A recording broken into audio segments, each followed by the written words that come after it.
barulah kita pikirkan nanti kira-kira yang kita rencanakan nulis itu cocok tidak dengan scope dan aims dari jurnal tersebut.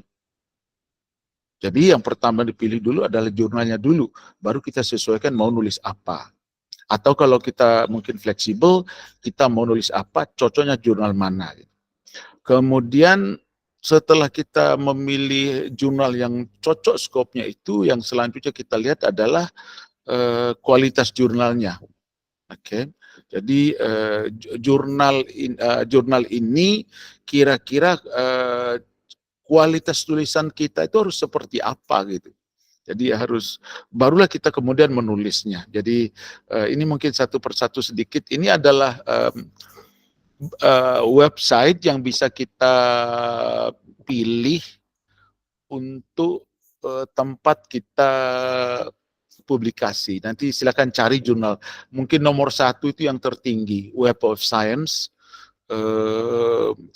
Ini kalau mau jadi guru utama mungkin atau mau jadi guru besar, sebaiknya cari jurnal di sini. Kalau mau yang bagus. Yang kedua itu adalah Scopus. Ini yang cukup terkenal gitu, tulisan harus di Scopus. Tapi sebenarnya yang sulit itu di Web of Science, karena tidak semua jurnal yang diindeks oleh Scopus itu ada di Web of Science. Jumlahnya tidak seberapa di Web Science, tingkat kesulitannya lebih tinggi. Di bawah itu ada Thomson Reuters, ini ada alamat yang saya berikan. Kemudian ada Microsoft Academic Search, ini di Semantic Scholar. Nanti silakan cari jurnal apa saja ada di situ. Kemudian ada Elsevier. Ini juga yang memiliki Scopus. Itu banyak jurnalnya, jurnal berbayar, kemudian ada jurnal yang gratis. Nah, kalau berbayarnya ya jangan ditanya, itu $8.000, ada $3.000, ada $1.200 Amerika dan seterusnya. Jadi kemudian ada Springer, ada Wiley Online Library, ada Taylor and Francis. Tetapi Bapak dan Ibu perlu waspada karena biasanya ada jurnal predator. Nah, untuk mengecek apakah jurnal ini memang terindeks oleh lembaga yang disebutkan di atas itu, Bapak Ibu bisa cek di Simago Journal Ranking. Tetapi di Simago juga harus hati-hati karena ada di Simago ada, di Scopus ada, tapi ternyata jurnalnya itu jurnal predator, tidak bisa dipakai untuk naik pangkat. Apalagi yang Bapak Ibu milih open access, bayarnya sekitar 15-20 juta, ternyata jurnalnya tidak bisa dipakai untuk kenaikan pangkat yang istimewa itu. Nah, cara ngeceknya bagaimana? Mungkin saya ngomong pelan ini. Di Simago itu Bapak Ibu akan cek jurnalnya ada enggak Q berapa misalnya. Disebut Q1, 2, 3 dan seterusnya. Kemudian Bapak Ibu cek di Scopus. Di Scopus juga ada, tapi hati-hati. Biasanya itu jurnal yang benar-benar bisa dipakai itu di Scopusnya ada home base jurnalnya, ada website jurnalnya. Kalau itu tidak ada, itu kemungkinan predator. Jadi saya ulang, Bapak Ibu cek di Simago Jurnal Ranking ini, jurnal yang dituju itu ternyata ada, di situ terlihat Q1, 2, 3, 4, atau 5, atau 6, baru kemudian cek di Scopus, ada enggak jurnal itu. Nanti link ini bisa dibuka, dicek di Scopus, ada enggak jurnal itu. Memang ada, yang pertama dilihat itu jurnal ini diindeks oleh Scopus dari tahun berapa sampai tahun berapa. Nah, kalau ternyata pernah didiscontinue, jangan dipakai, karena itu jurnalnya tidak bagus. Tetapi kalau ada misalnya tertulis jurnal ini terindeks 2017 sampai 2024, ya oke, itu tidak masalah. Oke. Nah, yang jadi masalah itu adalah ketika jurnal itu ada di Simago, ada juga di Scopus. Nah, Bapak Ibu cek di situ di bagian itu ada enggak link yang mengarahkan kita dari Scopus itu ke website jurnalnya. Kalau tidak ada, itu kemungkinan predator, sebaiknya dihindari.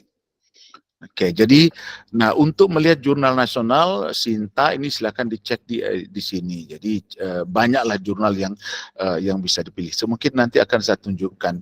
Ini adalah jurnal-jurnal yang bisa dipergunakan. Ini saya ambil dari yang ranking nomor 1 di Sinta ya ini.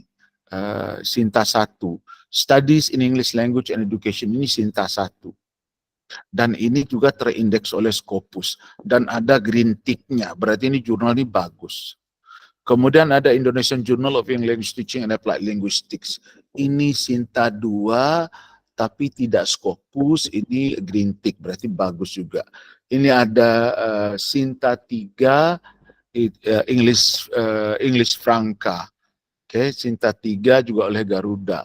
Kemudian English Language and Culture ini Sinta 4, dan ini ada Sinta 5 dan ada Sinta 6. Jadi kalau mau naik pangkat biasanya tuh, ya tahu saya tidak mungkin di guru mungkin Prof, Sinta 5. mohon maaf, slide-nya tidak bergerak, Prof. Oh, tidak bergerak ya? Ya, dari tadi tidak ada bergerak sama sekali. Oke, sorry. Gimana caranya nih? Saya tutup dulu, stop sharing dulu. Oke, saya mungkin karena saya menggunakan,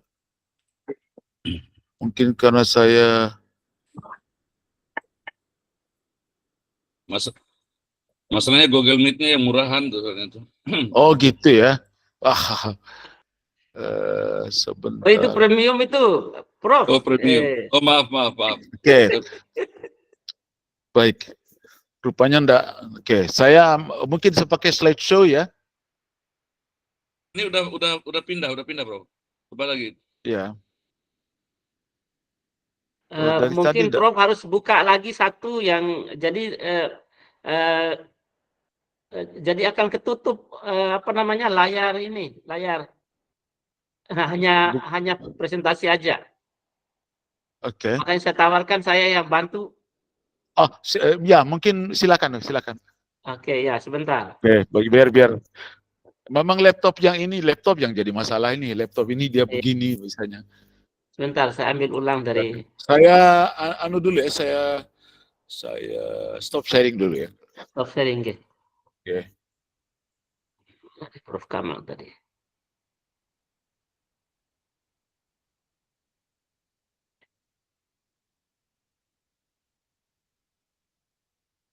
Laptop saya dia bermasalah jadi.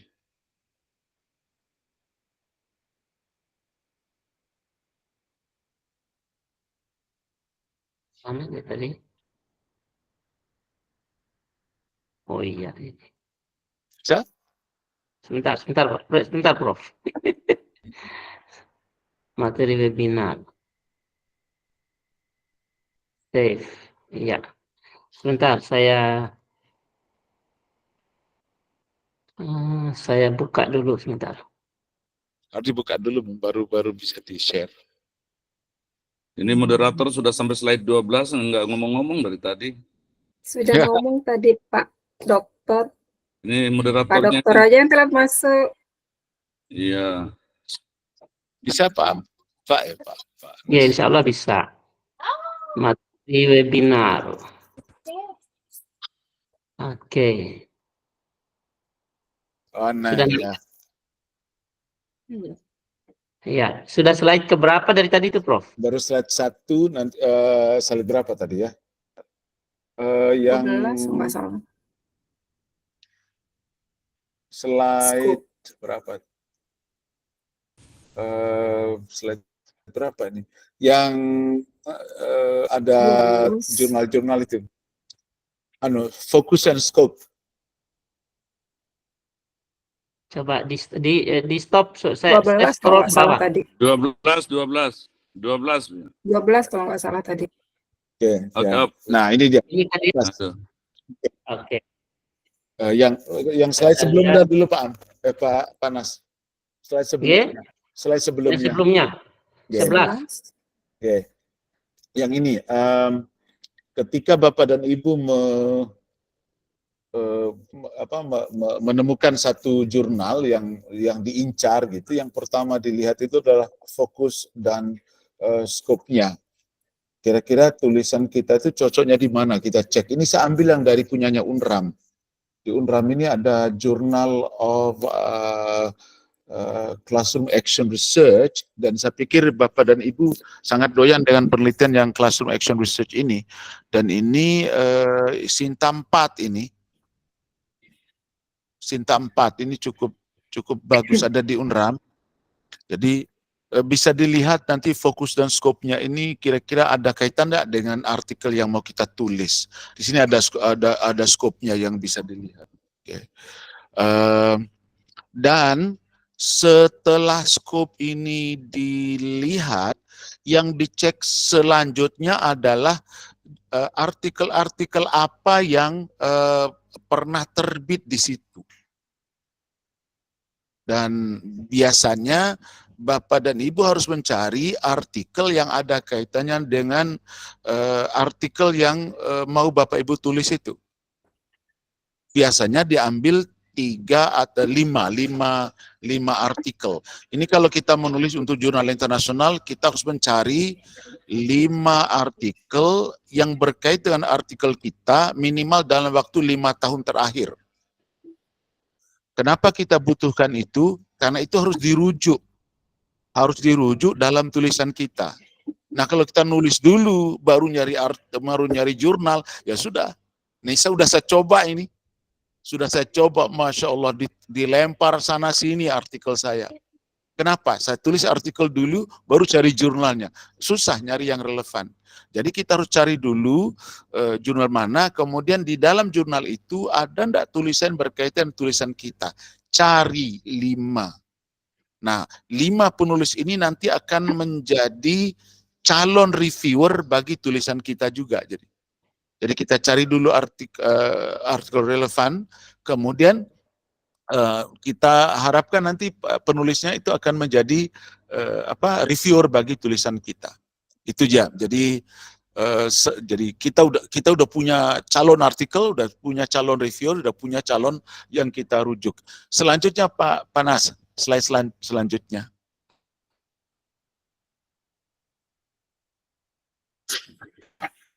Oke, ini adalah 3 hal yang perlu dipikirkan ketika menulis. Ketika mulai menulis itu yang dipikirkan. Yang pertama adalah readership.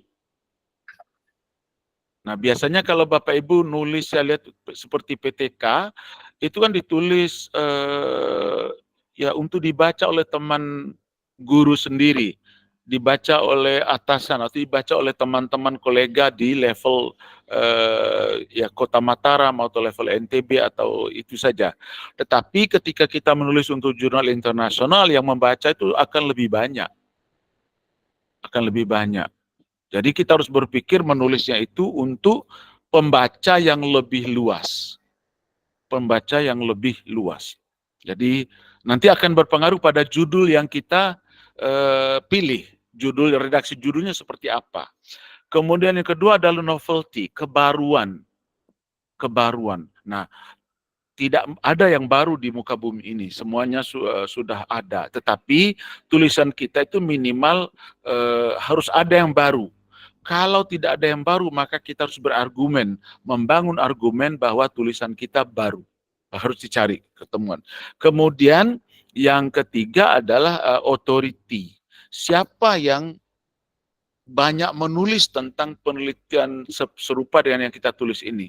Jadi tadi kita cari 5 tulisan dalam satu jurnal, kita kutip orang ini. Siapa yang paling banyak muncul di situ.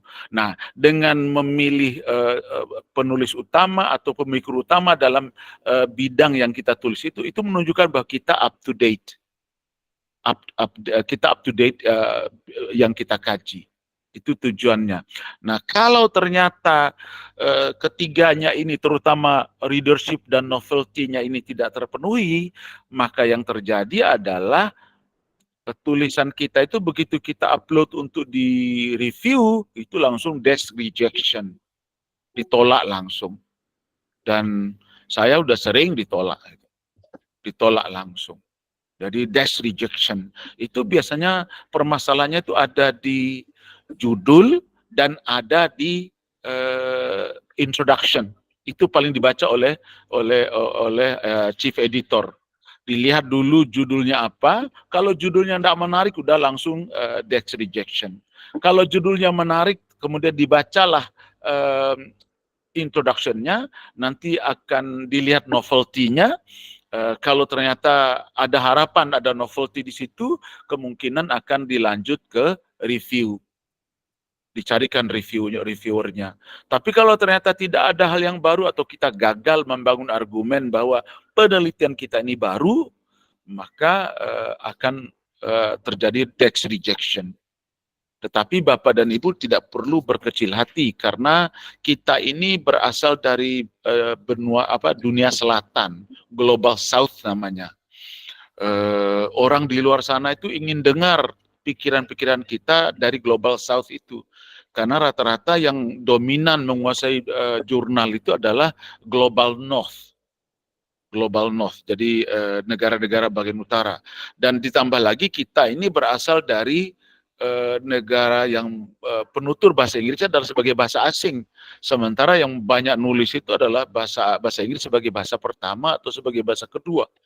Sehingga terbuka peluang bagi kita kalau kita mengangkat hal-hal yang terjadi di kelas-kelas kita atau di dunia sekitar kita tentang pembelajaran bahasa Inggris sebagai bahasa asing ini, maka terbuka peluang bagi kita untuk direview atau terbuka peluang bagi kita untuk dipublikasi. Cuma yang jadi masalah adalah bagaimana cara membangun argumen. Oke. Slide selanjutnya Pak Ajinas.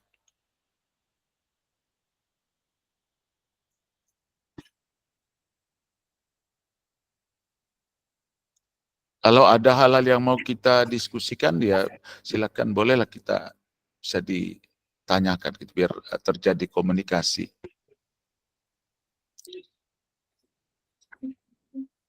Oke. Ini adalah contoh dari beberapa tulisan yang terbit di ELT Journal. ELT Journal ini kalau tidak salah diterbitkan di Cambridge atau di Oxford, lupa saya. Ini adalah jurnal terbaik untuk pembelajaran bahasa Inggris. Kalau Pak Dr. Abdul Qadir terbit di sini, luar biasa ada ini. ELT Journal, dan di sana banyak open access-nya. Kemungkinan kita harus bayar. Saya tidak pernah nyoba ini, tidak pernah nyoba ke situ. Judulnya adalah Competence Based Language Curricula Implementation Challenges in Africa. Berarti penulisnya dari Afrika. Jadi judulnya itu dia pakai Afrika dengan harapan bisa dibaca oleh manusia yang banyak di dunia. Jadi judulnya. Jadi kalau kita udah judulnya udah langsung SMP Negeri 1 Mataram, sudah enggak bisa, udah pasti rejected. Oke.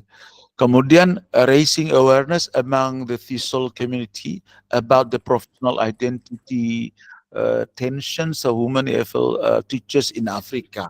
Ini juga jadi yang dibahas adalah Afrika, tetapi untuk dibaca oleh seluruh manusia di dunia. Tetapi jangan diartikan bahwa ini mengenai Afrika, tidak. Bisa jadi dia membahas satu sekolah di Afrika itu. Oke. Kemudian sama juga yang kedua itu, walaupun yang dibicarakan di Afrika, itu bukan berarti dibahas seluruh Afrika, tidak. Hanya satu sekolah atau dua sekolah diambilnya. Itu yang, tapi sekolah itu menjadi sampel untuk Afrika.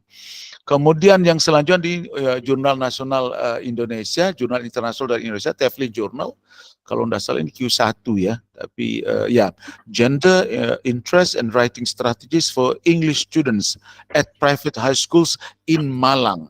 Jadi ya pembacanya orang Indonesia, tapi bukan hanya Indonesia, tapi juga untuk dunia ini. Tapi dia pakai in Malang karena jurnal ini jurnal Indonesia, tetapi juga terindeks oleh Scopus. Jadi bisa juga dibaca oleh manusia di dunia. Kemudian ini yang saya ambil dari jurnal lokal, Journal of Classroom Action Research miliknya FKIP Universitas Mataram, Sinta 4, pengaruh model pembelajaran problem based learning berbantuan media animasi terhadap kemampuan berpikir kritis pada muatan pembelajaran IPA kelas. Jadi ini lokal sekali. Lokal sekali SD kelas SDN 20. Oke, ini untuk jurnal lokal. Tetapi kalau kita publikasikan ini jurnal internasional, kemungkinan akan mengalami desk rejection, ditolak langsung, karena kasusnya terlalu spesifik. Oke, maka jangan gunakan SDN Ampenan, mungkin menggunakan Indonesia akan lebih bagus. Mother tongue interference about students' ability in producing English sounds. Ini juga dari hal yang sama. Jadi ini umum sifatnya, tapi ini jurnal lokal. Tapi kalau dipakai untuk nasional, judul ini bisa. The implementation of word games to improve students' English vocabulary proficiency. Ini lokal, jurnalnya tidak spesifik ke kasus lokal, tetapi judulnya sudah umum. Ini saya pikir bisa untuk ditawarkan di yang sifatnya internasional. Ini teknik penjudulan saja. Pak Haji, silakan selanjutnya, Pak Haji. Oke, ini yang dikirim ke saya. Yang dikirim ke saya lewat WA ya. Saya tidak tahu siapa yang punya ini. Peningkatan kemampuan menulis teks prosedur melalui media video tutorial pada peserta didik kelas 9K SMP Negeri 1 Mataram. Kira-kira judul seperti ini cocok ke jurnal mana? Local journals, international journals, ataukah national journals?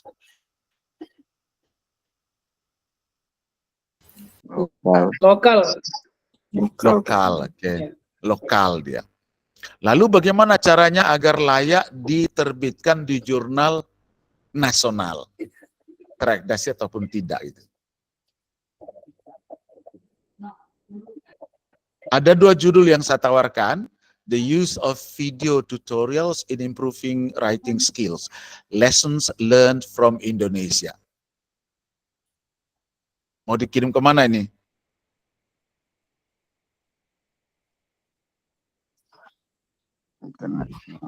Internasional, oke, bisa internasional. Jadi, loh, berarti penelitian seluruh Indonesia dong? Oh tidak, cukup di SMP Negeri 1 Mataram itu, bisa juga kelas 9K itu. Tetapi sejauh mana bahasan kita nanti harus bisa, walaupun kita bahas adalah kelas 9K SMP 1 Mataram, tapi nanti 9K ini harus merepresentasikan Indonesia pada umumnya. Jadi kelas 9K itu Indonesia, itulah tekniknya. Perlu latihan, butuh latihan yang panjang. Kemudian judul yang kedua adalah Improving Writing Skills by Using Video Tutorials, a study of junior high school students in Mataram.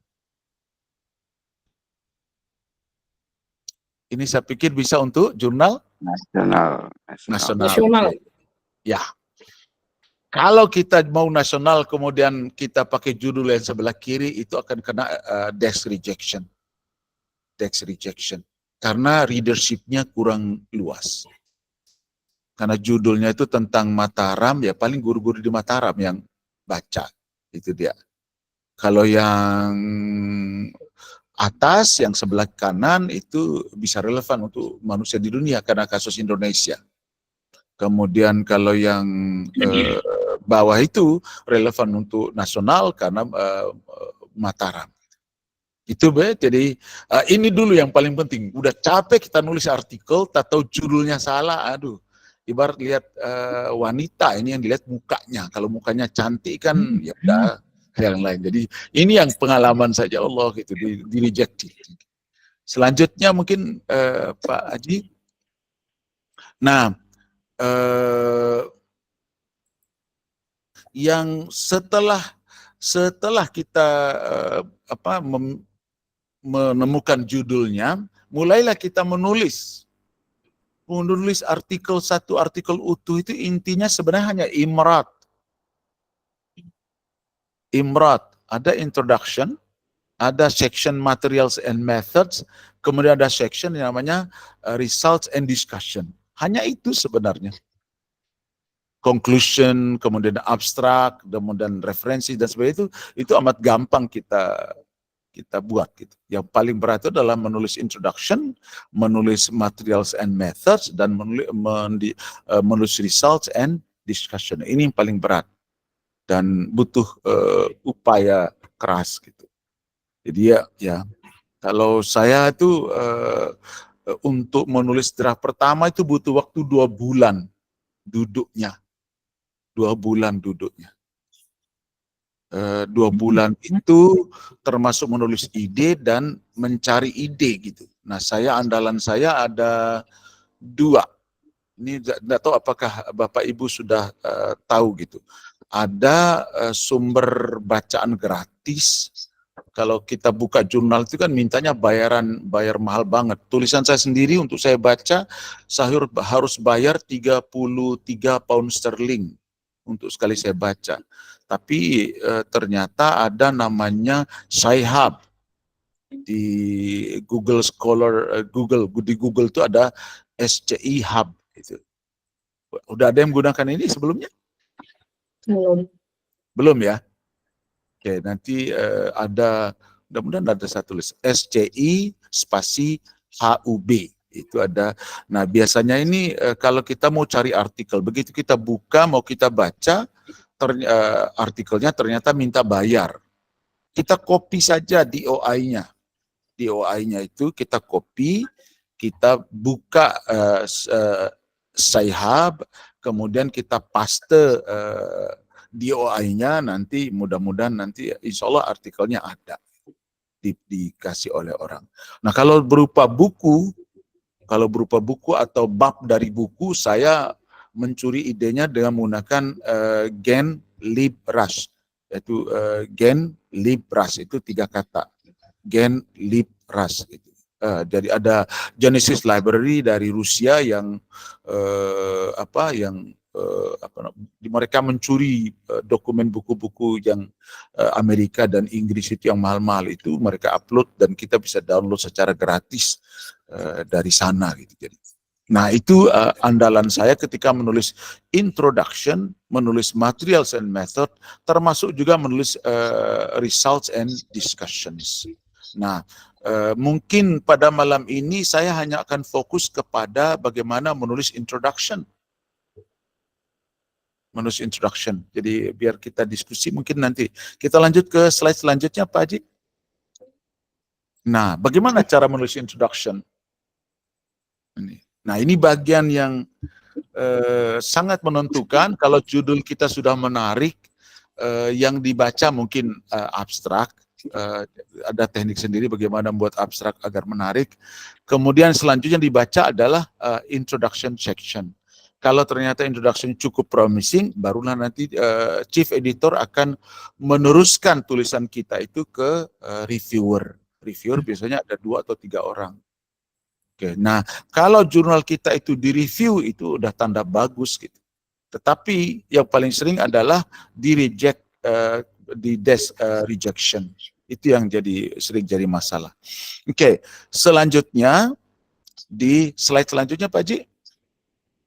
Apa sih isi dari introduction section? Introduction section ini ada berapa ini? Ini adalah paragraf-paragraf yang jumlah paragraf yang bisa kita tulis dalam introduction section. Kalau kita ikuti ini, insya Allah dia akan akan bisa lolos ke review, tidak akan ditolak di desk rejection. Oke, judul sudah menarik, kemudian abstraknya, kemudian nanti keywords, kemudian introduction section. Nah, setiap introduction section itu ada strukturnya tersendiri. Dan itu yang dilihat oleh reviewer. Apa strukturnya?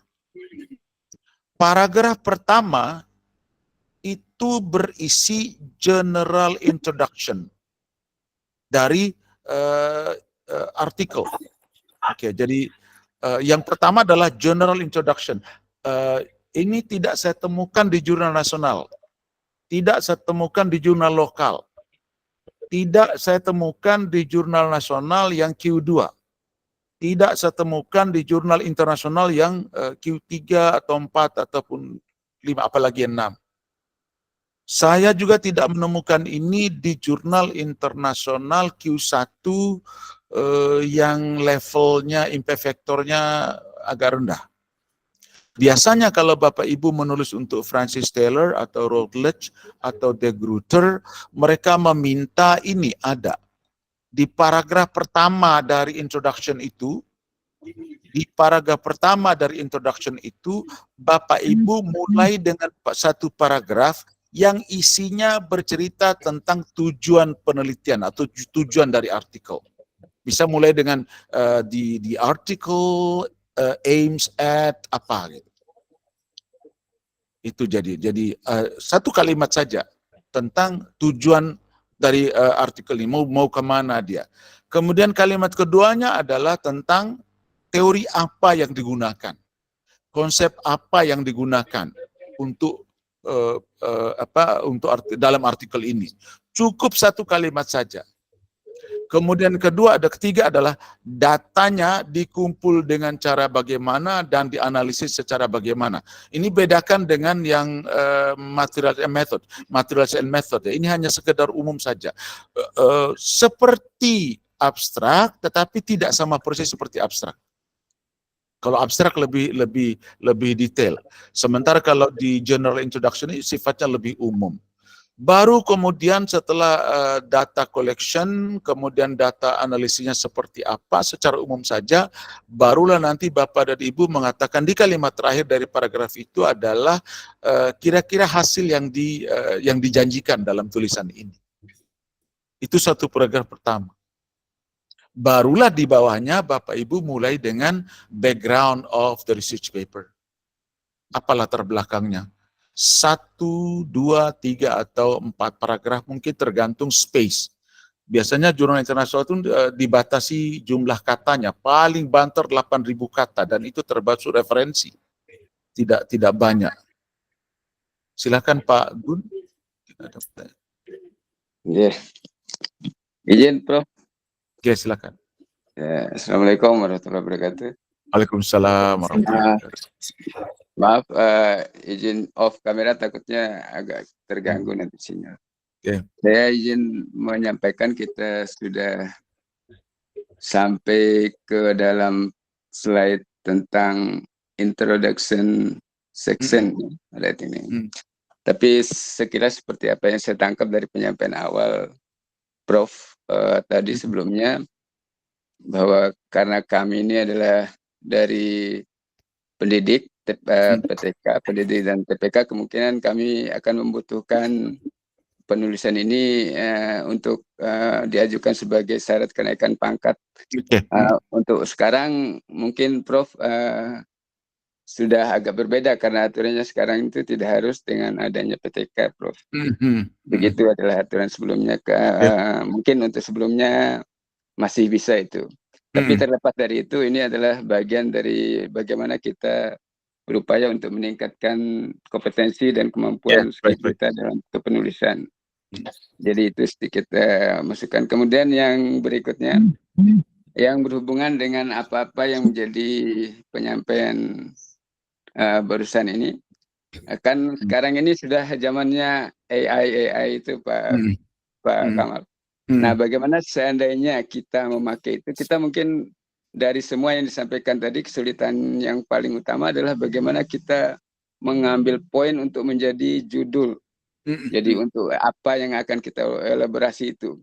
Nah, selanjutnya untuk kemudian mungkin Prof bisa menyampaikan bagaimana tips dan trik kita untuk menggunakan ChatGPT mungkin untuk bisa menyampaikan, dan kemudian akan disempurnakan dengan adanya reviewer ataupun editing dari begitu mungkin Prof, apa bisa seperti itu kira-kira? Demikian Prof. Makasih. Memang yang pertama dulu mengenai PTK ya. PTK itu memang agak dicibir. Cibir bukan berarti negatif ya. Kadar keilmiahannya itu, kadar leadershipnya itu agak kurang bagus gitu, karena kasus yang diteliti hanya satu kelas misalnya, kasus itu hanya berlaku di satu kelas itu dan solusinya mungkin efektif di satu kelas itu, tetapi bukan berarti tidak bisa ditulis, bisa. Kebetulan saya reviewer di jurnal namanya ELT Classroom Research, itu jurnal internasional. ELT classroom research, dan mereka menerima tulisan termasuk yang classroom action research. Classroom action research itu. Jadi ya kemarin malah saya ditegur oleh chief editornya karena saya terlalu keras mereview tulisan guru, saya lupa gurunya dari Filipina kalau tidak salah. Saya minta diperbaiki, tapi ternyata chief editornya menerima tulisan itu dipublikasikan. Saya terlalu keras mengkritik, meminta mereka mereview, tapi ternyata tidak, hanya sebagian aja yang diminta review. Jadi walaupun di Indonesia sekarang mungkin udah ada perubahan, tidak boleh menggunakan PTK, tetapi mungkin kalau ada jurnal PTK yang internasional kayaknya bisa dipakai, dan saya punya jalur untuk itu. Nanti kalau ada yang tertarik mau menggunakan bisa saja jembatani. Oke. Jadi kemudian yang penelitian-penelitian yang lain, misalnya penelitian eksperimental, penelitian kebijakan, dan banyak lagi jenis penelitian lainnya, itu memang yang diharapkan dan bisa digunakan untuk kenaikan pangkat gitu, apalagi yang udah golongan 4 ke atas gitu, pasti mintanya lebih tinggi lagi. Dan kalau kita menulis untuk jurnal yang lebih rendah, misalnya jurnalnya itu katakanlah Sinta 4 mungkin, kalau kita menggunakan format yang saya tampilkan di layar ini, insya Allah akan senang mereka gitu. Saya juga ada review untuk jurnal nasional yang Sinta 2, jadi nanti saya menawarkan diri siap membantu untuk mereview, untuk mengedit, untuk memberi masukan tulisan-tulisan itu kalau ada nanti biar bisa diperbaiki. Lalu pertanyaannya bagaimana menggunakan AI seperti ChatGPT. Untuk mendapatkan gap, itu poin nomor 3 Pak Gun, specify a gap for the research paper. Kan kita tidak bisa tahu apa yang telah ditulis orang gitu selama ini. Nah, kita bisa menggunakan ChatGPT di situ. Kita tanya, download ChatGPT di HP itu, kemudian kita coba tulis atau kita perintahkan ChatGPT, misalnya write a research gap for a study on video tutorials and procedure writing misalnya. Apapun kita pakai itu, kita tekan enter, nanti ada orang di belakang layar, entah di mana, di India, di mana mereka itu, dan kemudian nanti akan membantu kita penelitian-penelitian siapa saja yang terkait dengan video tutorial dan pengajaran procedural speaking skill atau apa itu, procedural writing skill itu nanti akan muncul di situ.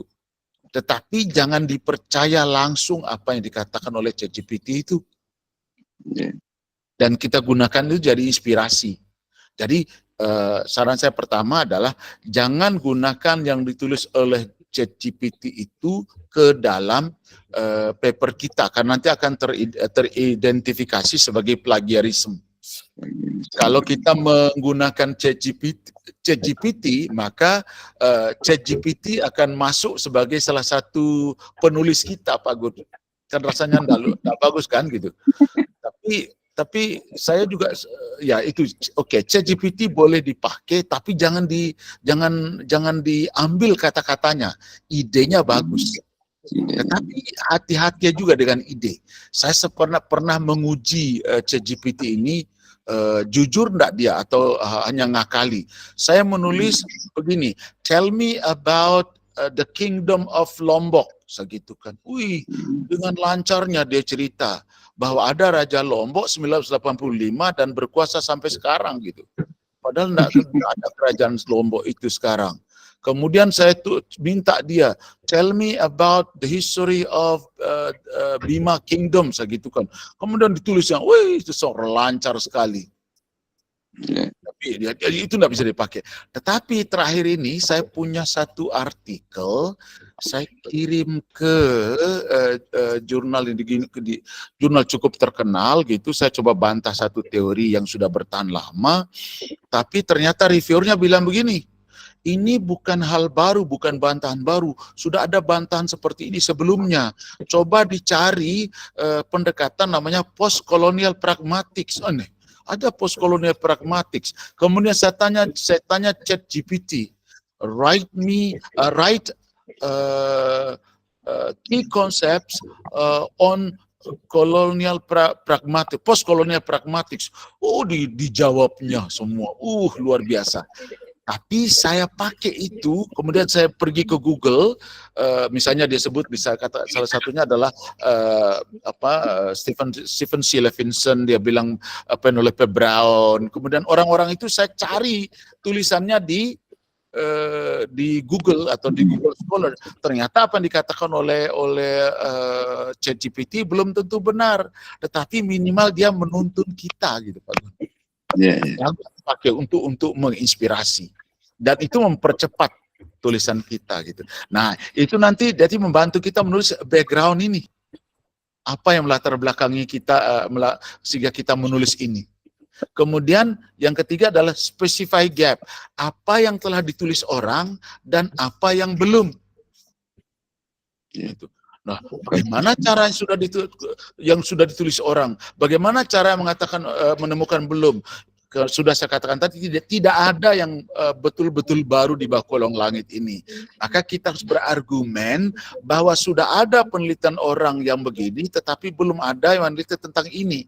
Sudah banyak orang meneliti tentang procedural writing procedure text, sudah banyak orang yang menulis tentang video tutorial, tapi belum ada yang meneliti tentang video tutorial yang digunakan untuk procedural writing. Sudah ada penelitian itu di India, sudah ada penelitian itu di Amerika, tapi belum ada yang meneliti di Indonesia. Sudah ada di Indonesia, tapi belum ada yang meneliti penelitian yang berkait dengan video tutorial dan procedural writing skill ini yang meneliti di sekolah atau siswa dengan keadaan seperti Kota Mataram misalnya. Nah, dari situlah kita membangun ini gap itu. Itu yang dilihat, ada enggak di situ gapnya. Sehingga dengan ada gap, maka yang selanjutnya ada keharusan untuk meneliti. Karena belum ada yang meneliti itu, maka kita harus menelitinya. Oke. Baru kemudian nanti paragraf terakhirnya itu adalah ini, general aims of the paper. Kalau ternyata ada hal yang harus diteliti, establish a need itu, kira-kira paper ini maunya apa? Apa yang dijanjikannya, itu dia di general aims of the paper. Dan paragraf terakhirnya adalah dari bagian introduction ini menceritakan ini, write a linking paragraph between introduction dan material sectionnya itu, material atau method section. Itu dia. Oke, jadi setelah menentukan gap, setelah menentukan need, setelah menentukan aims, langkah selanjutnya adalah kita tulis satu paragraf pendek yang mengantarkan kita untuk menulis tentang materials dan metodenya. Oke, misalnya kita mengatakan begini,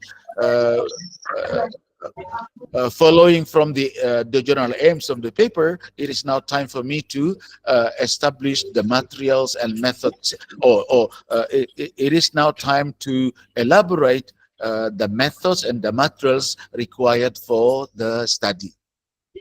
Oke, kalau kita tidak menawarkan literature review, tapi langsung seperti saya sebut Imra tadi ke material. Tetapi kalau kita harus membahas literature review-nya, ya kita buat link introduction ini dengan literature review-nya. Misalnya kita bisa mengatakan, in order to elaborate in order to attain the aims of the paper, we need to elaborate the theories on apa gitu. Misalnya theories on procedural text atau procedural text and media for teaching procedural text dan seterusnya. Baru kita bahas teorinya. Ya, seperti itu yang pada umumnya. Ini bagian awal sekali. Tentu saja ini harus dilatihkan. Sayangnya kita tidak bisa berlatih ini.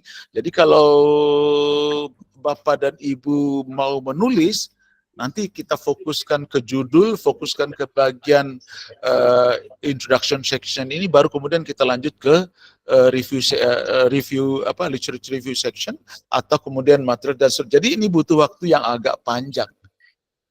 Kalau hanya sekedar jurnal lokal itu gampang, saya yakin Ibu Bapak bisa. Tetapi kalau untuk yang jurnal seperti Sinta 1 atau Sinta 2 atau Q3 atau Q4 yang dibutuhkan untuk kenaikan pangkat golongan 4 itu butuh ekstra keras kerjanya. Gitu. Saya kira itu dulu, mungkin kalau kita mau diskusikan mungkin akan lebih baik.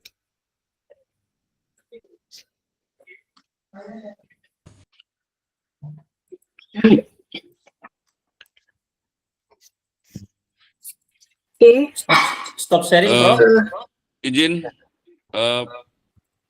Haji Inas. Halo. Bu Wirahana, moderatornya Bu Wirahana. Oh, Bu Wirahana. Silakan. Iya. Bagaimana Pak Dokter? Silakan. Oke, baik. Terima kasih. Assalamualaikum warahmatullahi wabarakatuh. Assalamualaikum, Prof. Assalamualaikum. Ini Prof tambah makin muda aja kelihatannya, heran ya. Kita masih muda. Alhamdulillah. Ini yang tua nih, yang agak mulai tua nih Haji Nas nih soalnya. Memang dia pembawanya tua dari dulu. Ya Prof, makasih banyak. Alhamdulillah ini materi yang luar biasa dan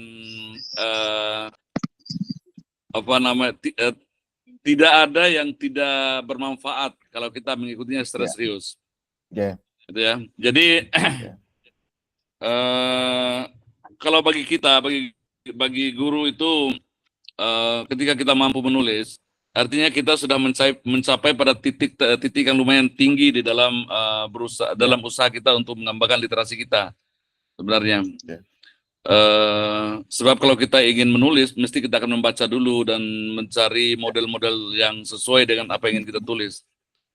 Cuma harapan itu, Prof, tidak berbanding lurus dengan kebijakan pemerintah. Tadi sudah disampaikan oleh Pak Gunawan itu benar. Saya punya 24 riset mungkin, dan itu tidak ada artinya karena saya hanya seorang guru gitu ya. Karena saya hanya seorang pengawas. Saya sudah menguploadnya di Google Scholar itu nilainya 400 lebih. Di ORCID juga sudah saya masukkan riset-riset itu dan seterusnya. Tapi ya memang tidak ada artinya ketika kita masukkan menjadi salah satu persyaratan untuk kenaikan pangkat gitu ya. Tetapi dalam hal tertentu ya ada di satu poin di situ ada istilahnya pendukung ya, apa sih istilahnya itu, karya pendukung. Ya, karya pendukung itu hanya boleh dimasukkan 2 kalau nggak salah itu. Hanya 2. Dan itu nilainya kecil sekali. Tapi lebih bermanfaat bagi teman-teman guru itu ketika mereka mampu membuat aksi nyata, mengupload bukti karya di PMM, dan itu nilainya lumayan bagus. Tuh. Melaksanakan tugas-tugas profesionalnya sebagai guru, merencanakan pembelajaran, melaksanakan pembelajaran dan melakukan evaluasi pembelajaran, itu lebih ditekankan ke sini. Yeah. Cuma permasalahannya sekarang ini, saya terus terang sangat tidak setuju dengan kebijakan pemerintah ini. Seakan-akan tidak diberikan peluang yang memadai untuk orang-orang yang suka menulis, gitu ya. Ada penghargaannya, tetapi tidak sebanding. Kemarin saya ingin cerita sedikit waktu penilaian guru, kepala sekolah dan pengawas berprestasi itu, saya bilang nggak mudah mau menerbitkan sebuah jurnal. Saya bilang gitu. Ketika ada guru atau kepala sekolah atau pengawas yang menulis jurnal, nggak mudah loh Pak. Dia harus melakukan penelitian dulu, gitu kan. Ada peer review-nya, dan ada beberapa jurnal tuh yang memang harus berbayar, pakai duit loh Pak, saya bilang gitu kan. Nah sekarang bagi kita tuh tidak ada manfaatnya. Ini kebijakan macam apa, saya bilang gitu kan. Nah menurut GTK ya ini tidak sesuai. Kita mengikuti peraturan pemerintah nomor 2 tahun 2014 itu terkait dengan kenaikan pangkat guru dan pengawas kepala sekolah itu. Di sini, Prof. Tetapi kalau menurut saya pertemuan kita ini sangat luar biasa. Kalau bisa mungkin Prof disederhanakan sedikit, disederhanakan sedikit nanti pada pertemuan-pertemuan berikutnya maksud saya untuk aplikasi Prof. Tetapi pemahaman ini bagi teman-teman, pemahaman ini harus diketahui oleh teman-teman guru semua peserta bahwa tingkatan kita dalam menulis itu belum ada apa-apanya. Ya, ketika kita hanya mampu membuat sebuah ya classroom exercise misalnya gitu yang bagus, ya juara nasional, tetapi kalau masih judulnya kayak gitu belum apa-apa, gitu kan? Kalau kita melihat hasil-hasil riset di Google Scholar itu pada kata-kata lihat hasil penelitiannya Prof Kamal misalnya kayak gitu, wah itu perlu waktu yang tidak sedikit, ya tidak perlu usaha yang maksimal dan kehati-hatian, sehingga pengakuannya itu yang penting. Itu kalau karya tulis kita bisa dirujuk dibaca oleh 10 orang aja sudah sangat luar biasa gitu kan. Saya hanya baru ada 2 tulisan yang bisa dilihat oleh 10 orang. Belum yang di-download, belum apa gitu kan. Nah, ini yang penting menurut saya. Jadi pada pertemuan-pertemuan berikutnya, Prof, mungkin disederhanakan pada tulisan-tulisan kira-kira memang dibutuhkan oleh teman-teman. Karena sekarang teman-teman itu misalnya begini, teman-teman hanya menuliskan secara sederhana, ya semacam artikel gitu aja, apa yang mereka lakukan, mereka merencanakan ini, terus bagaimana mereka menerapkannya, ya, terus bukti mereka melaksanakan itu, bukti melaksanakan dan bukti dampaknya kepada peserta didik. Itu ditampilkan dengan baik, dibuatkan dalam sebuah file, diupload, nah itu semacam itu. Tetapi tetapi saya tetap menghimbau teman-teman untuk tetap menulis, melakukan penelitian. Ikuti cara ini, jangan berhenti karena kebijakan pemerintah. Kebijakan ini kan berakhir kira-kira 2 bulan lagi. Ya. Mudah-mudahan begitu ya. Karena kita tidak akan belajar maksimal jika kita hanya mengikuti kebijakan yang begitu menyederhanakan profesi guru ini luar biasa. Mungkin itu Prof, mohon maaf sekalian curhat. Terima kasih. Terima kasih banyak, mohon maaf. Ya, terima kasih. Assalamualaikum warahmatullahi wabarakatuh. Waalaikumsalam warahmatullahi wabarakatuh. Saya respon mungkin Pak Bu Moderator. Langsung aja Pak Prof. Terima kasih. Sebenarnya pada zaman SBY gitu ya, kita tuh ada semacam persaingan dengan negara-negara ASEAN dalam hal publikasi. Jadi kita ingin lebih unggul dalam hal publikasi itu dengan negara ASEAN, sehingga mahasiswa pun mahasiswa S1 diwajibkan diwajibkan publikasi, mahasiswa S2 diwajibkan publikasi minimal Sinta 2, kemudian mahasiswa S3 harus punya publikasi di jurnal internasional yang bereputasi. Kemudian naik pangkat pun dosen tuh diwajibkan seperti itu. Cuma ya seperti kata Pak Dr. Abdul Qadir tadi, kebijakan itu terhenti karena ternyata ya karena ganti rejim 10 tahun ya. Kemudian ya mungkin nanti setelah ini mungkin kita akan balik lagi. Kalau di negeri seperti Cina misalnya, kenapa publikasinya sampai rankingnya melebihi Amerika Serikat? Karena guru di sana wajib publikasi gitu. Guru itu wajib publikasi. Vietnam itu jadi ancaman bagi Indonesia. Kalau negara dalam hal bahasa Inggris, Indonesia itu kalau tidak salah itu saingan skor TOEFL-nya dengan Singapura, dengan Malaysia. Malaysia malah kalah sama kita. Cuma Vietnam itu dengan sangat ambisius. Misalnya tahun 2025 mereka mentargetkan orang Vietnam itu yang alumni S1-nya itu skor TOEFL-nya 600. Kita saja dapat 500 saja ribut, Mas, karena dipermasalahkan. Sekarang ini pun diwajibkannya untuk orang guru besar itu dipublikasi di Scopus, banyak yang tidak bisa nembus, yang disalahkan Scopusnya. Jadi kayak gitu. Jadi, nah saya yakin ke depan akan kembali lagi seperti itu untuk naik pangkat golongan 4, mau tidak mau harus punya publikasi, bisa jadi nanti publikasinya minimal Sinta 2.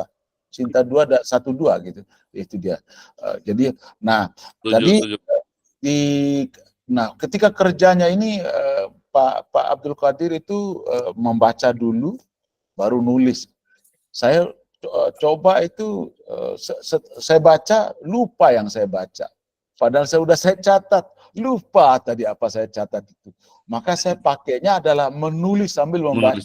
Betul. Membaca. Saya mau nulis apa sudah saya dapatkan, saya dapat template dari jurnal itu, misalnya jurnal mau saya tulis ke jurnal Current Issues in Language Planning misalnya, atau ELT Classroom Research, saya ambil dari ada template-nya. Kemudian saya judulnya harus seperti apa, nulis identitas pengarang seperti apa, abstrak seperti apa, udah ada layout-nya. Baru saya mulai nulis. Nah, ketika saya nulis itu, buntu idenya. Saya pergi ke Google Scholar. Saya cari tulisannya. Misalnya, saya ingin ada tulisan tentang media pembelajaran apa yang bagus untuk siswa. Saya tulis di Google Scholar itu, saya tulisnya media and writing misalnya. Media apa yang paling bagus untuk nulis, untuk mengajarkan writing. Jadi saya tulis di situ media and writing. Saya ketik enter di situ, kemudian akan muncul tulisan mana tentang yang ada kaitannya dengan media dan ada kaitan dengan writing. Saya ambil yang 5 yang terbaik di atasnya. Barulah saya kaitkan ide itu. Jalan-jalan ide saya, mungkin dia begitu ketemu tentang mau bicara tentang video tutorial and procedural text misalnya. Saya ketik itu, kemudian saya enter. Ada enggak tulisannya? Ternyata ada, tapi tidak berkaitan langsung. Jadi dari situ saya bangun gap. Saya bangun gapnya di situ. Jadi saya sambil menulis, sambil membaca. Begitu cara saya. Begitu. Jadi ya masing-masing orang punya cara berbeda ya. Jadi, nah pengalaman saya kalau kita baca dulu itu udah 2 bulan sendiri. Nulisnya udah 2 bulan lagi, ngeditnya udah 6 bulan jadinya. Jadi ya kalau punya waktu banyak. Itu beda level itu, Prof. Iya, ya betul. Ya. Tapi kalau Bapak dan Ibu itu bisa santai, jadi ya bagus lagi. Saya kira itu tadi ya. Pokoknya yang soal nanti keterampilan pedagogi profesional kompetensi siswa nanti pasti akan kembali lagi pada nulis itu. Dan kalau di Unram kita rajin nulis karena ada insentifnya kalau kita publikasi. Kalau publikasi di Sinta ada duitnya. Kalau dia mungkin belum ya, di SMA, SMP belum. Saya kira itu mungkin. Terima kasih, Prof. Ya, sama-sama. Mungkin ada lagi Bapak Ibu? Kayaknya ada Pak Ruslan dan Pak Ruslan dan Adri Yoga. Silakan Pak Ruslan. Assalamualaikum warahmatullahi wabarakatuh. Ruslan kok ibu-ibu? Mohon maaf saya Ternyata Ibu pakai Ruslan.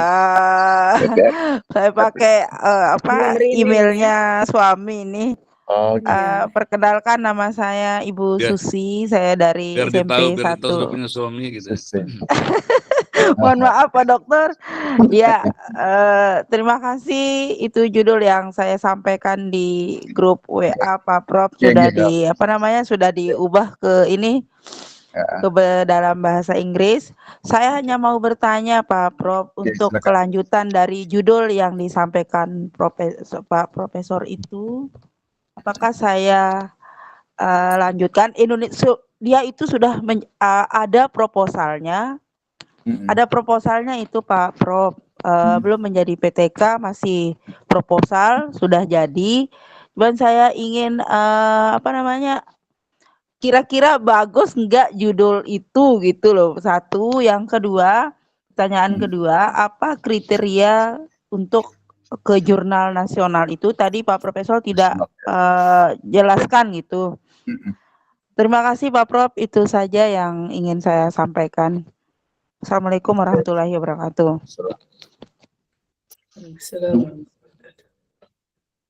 Saya langsung Bu ya.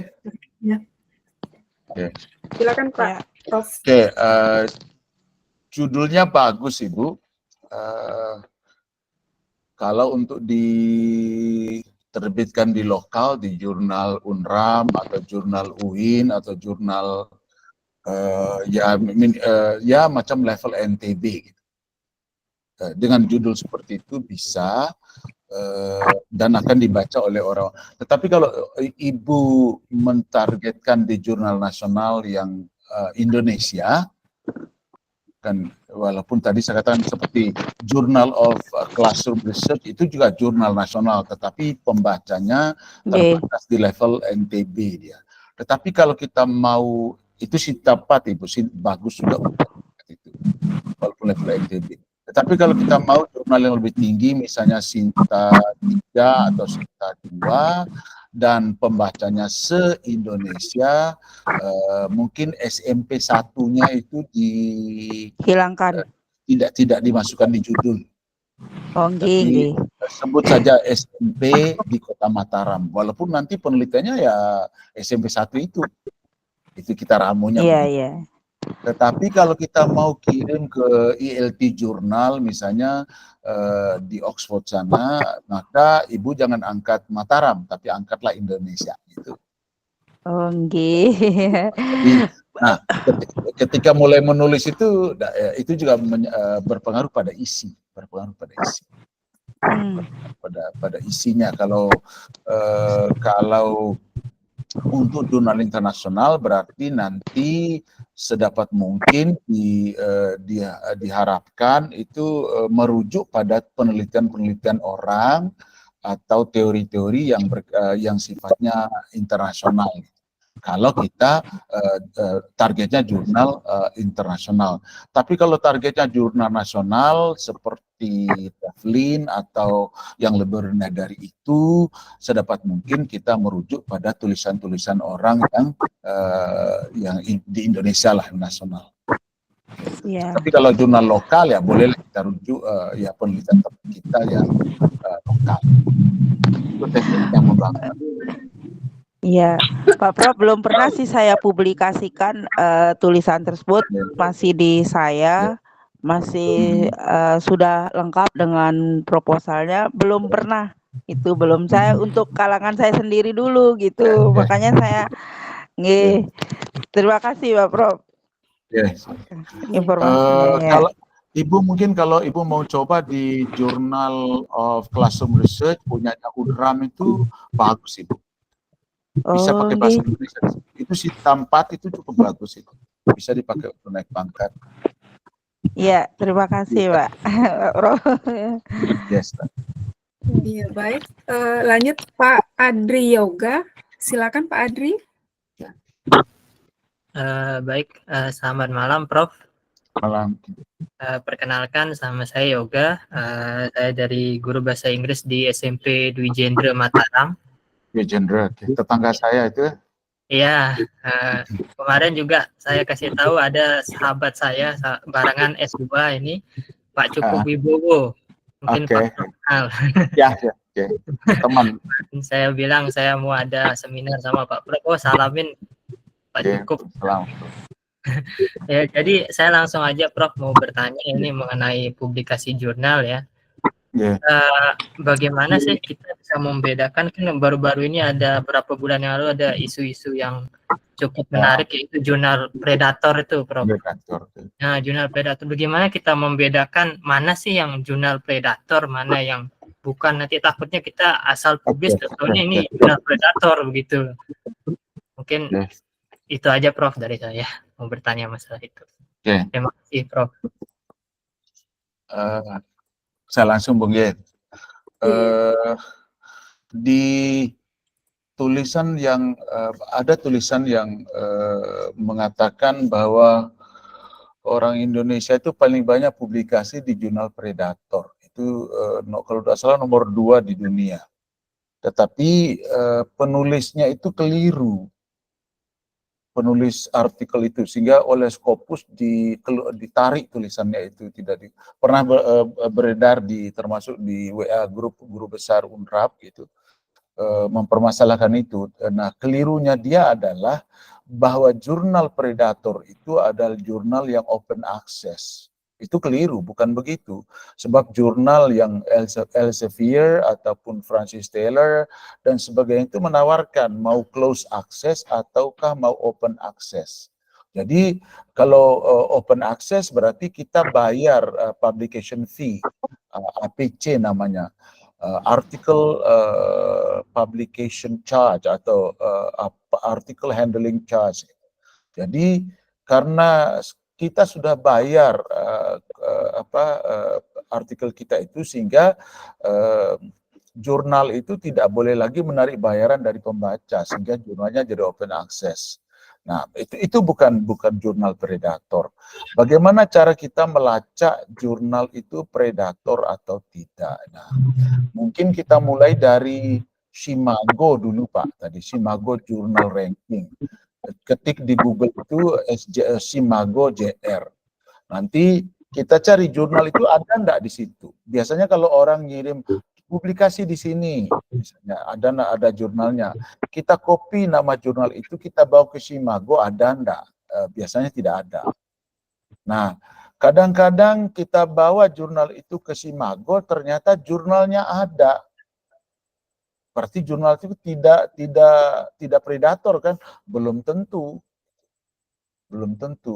Kita cek di situ, nanti Simago ternyata di Simago disebutkan dia adalah Q2 atau Q3 atau Q berapa gitu. Katakanlah biasanya dipakai Q1, Q2 gitu. Kemudian kita cek nama jurnal itu di Scopus, betul enggak dia ini Q2 atau Q1 seperti di Simago. Begitu kita cek di Scopus, kalau ternyata ada dan betul Q2, berarti itu betul. Tapi ntar dulu, kadang-kadang di Scopus disebut bahwa dia itu adalah Q2, kemudian coveragenya adalah katakanlah dari 2016 sampai di 2024, berarti masih bisa jadi seperti itu disebutkan, tapi tolong dicek kira-kira dari Scopus bisa enggak kita masuk ke website jurnalnya.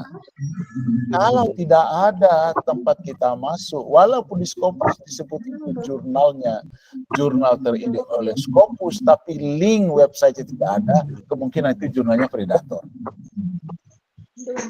Gitu ya, tetapi sebelum sejauh ini bisa saja kita cek dari mana kita tahu jurnal itu predator. Bisa kita lihat dari konsistensi publikasi. Misalnya di tahun 2023 dia publikasinya 2 kali setahun. 2 kali setahun. Di 2024 ternyata dia publikasinya 5 kali setahun dari jurnal seperti itu. Itu jurnalnya bisa jadi predator, apalagi yang berbayar. Kemudian kalau ternyata jurnalnya itu kita cek lagi, oke, terbitnya itu 2 kali setahun konsisten dia. Tapi kita cek per kali terbitnya, berapa artikel per kali terbit. Berapa artikel per kali terbit. Kalau ternyata di 2023 ada 2 kali terbit, 1 kali terbitnya ada 25 artikel misalnya, maka dia konsisten 25, 27 atau 24 kayak gitu. Tapi kalau ternyata tiba-tiba ada 100 jurnal, ada 50 jurnal, yang 50 artikel maksud saya, dan itu berbeda dengan sebelumnya, itu kemungkinan nanti akan kena jurnal predator. Itu harus kita hindari. Cuma kadang-kadang agak aneh juga. Kadang-kadang itu jurnal penerbit yang menentukan. Ada penerbit seperti Francis Taylor misalnya tidak konsisten dalam terbitannya, tapi tetap dianggap jurnal yang tetap bonafide publikasi. Jadi apa yang saya katakan tadi itu sangat tergantung pada kualitas penerbitnya. Kalau penerbitnya terkenal seperti Francis Taylor, Elsevier, atau MDPI, atau De Gruyter, atau masih banyak lagi yang lain yang sudah saya tampilkan di slide sebelumnya, itu kemungkinan jurnal itu tetap bagus karena yang menjamin adalah publisher-nya. Okay. Ya, biasanya jurnal predator ini rajin ngirim email. Jangan percaya dengan yang ngirim email seperti itu. Karena biasanya itu predator. Kecuali kalau kita sudah publikasi banyak, biasanya tidak. Dan itu bukan jurnal predator. Tapi kalau kita masih baru, kita jadi sasaran empuknya. Saya kira itu Pak Yoga ya. Baik, terima kasih Prof. Oke, kita lanjut ke Ibu BM dan Zainul Haq. Silakan. Ya, terima kasih Ibu. Yang BM ini, maaf dulu. Pak Prof, saya mau nanya ini. Saya baru ikut tentang penulisan-penulisan. Saya tertarik menulis tentang perbandingan kurikulum fase D bahasa Inggris dengan CFR A1 nih. Kalau kita bandingkan, apakah bisa itu menjadi sebuah tulisan, Pak Prof? Begitu. Bisa diulang judulnya? Perbandingan antara kurikulum fase D bahasa Inggris berdasar kurikulum Merdeka dengan kurikulum CFR A1 yang Oke. CFR. Iya, berupa komparatif saja, studi komparatif. Nah, apakah bisa menjadi tulisan yang dipublikasi, Pak? Begitu aja. Terima kasih. Saya kira itu judul bagus sekali, Pak. Membandingkan kurikulum nasional dengan kurikulum internasional gitu. Banyak sekali tulisan tentang itu, Pak. Terutama di jurnal Current Issues in Language Planning itu banyak sekali bahas gitu. Dan ada tulisan saya tadi, Integrating Supranational Policy with National Policy, itu salah satu ya, banyak jurnalnya itu saya pikir bagus sekali itu Pak, memperbandingkan nanti kan paling fokusnya itu kan kesamaan dan perbedaannya. Jadi lebih ke content analysis ya. Content analysis itu menurut saya itu bagus sekali. Cuma nanti kan pilihan jurnalnya kalau yang paling tinggi adalah Current Issues in Language Planning, tapi bisa saja untuk TEFLIN jurnal itu kan internasional juga itu. Saya kira bagus itu Pak. Dan tulisan saya tentang, saya lupa judulnya itu, Integrating Supranational Policy with National Policy, itu juga penelitian saya di UNRAM yang mencoba menerapkan kurikulum CFR itu di kelas English for Tourism di UNRAM, dengan harapan nanti bisa mengejar minimal B2, tapi yang terjadi kita hanya sampai bisa mengejar di B1 gitu, karena memang inputnya itu justru baru dari rata-rata mahasiswa itu di A2 gitu. Jadi saya pikir sangat bagus Pak, sangat bisa. Saya itu terbit di World Journal of English Language, itu Q2. World Journal of English Language. Saya pikir bisa itu, Pak. Cuma nanti Bapak harus belajar bagaimana cara meramu argumennya. Bisa belajar dari artikel-artikel yang kita yang kita jadikan contoh untuk jurnal yang kita target. Katakanlah kalau Bapak mau ngambil World Journal of English Language itu, cari artikel yang terkait di situ, ya kita pelajari, kita ikuti caranya gitu. Gitu Pak ya, saya kira itu judul yang bagus sekali Pak. Terima kasih Pak Prof. Baik, maaf saya ambil alih karena ini sudah terlalu larut, maka mungkin kita cukupkan sampai ini dulu. Narasumber yang berikutnya bisa lebih banyak waktu lagi. Bagaimana Pak Prof? Ya, oke, silakan. Iya, terima kasih. Mungkin nanti karena banyak yang harus kita kerjakan, mungkin nanti kita kerjakan bertahap. Diharapkan nanti mungkin teman-temannya judul kita diskusikan, kemudian kita mulai menulis introduction section-nya mungkin minggu depan, kemudian kita nulis metodenya selanjutnya. Jadi ya mudah-mudahan bisa. Ya, sedikit baik. Bu Wir, sebentar ya, Bu Wir, saya mau konfirmasi ke Prof.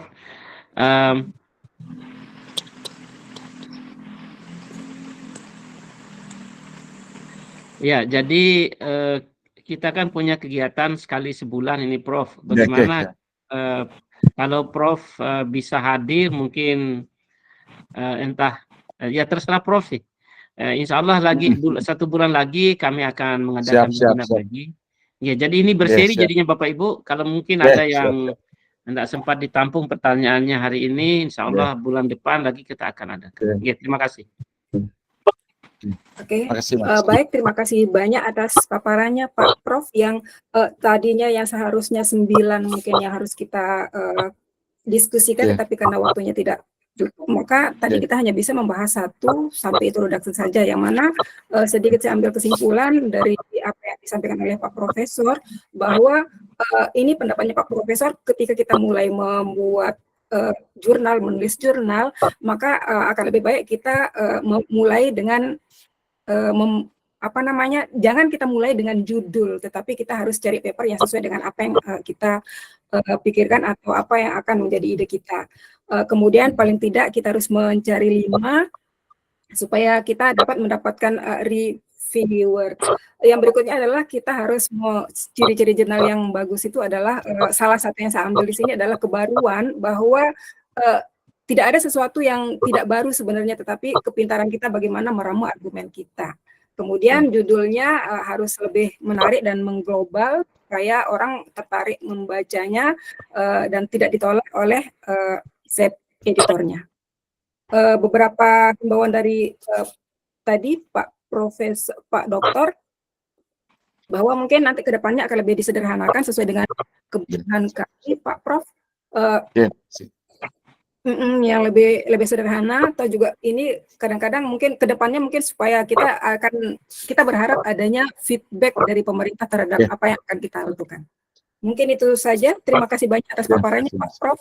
Selanjutnya kita lanjut kepada narasumber kedua, kepada Bapak Sudomo. Mungkin disilakan langsung untuk mempersingkat waktu. Baik, terima kasih Bu Moderator.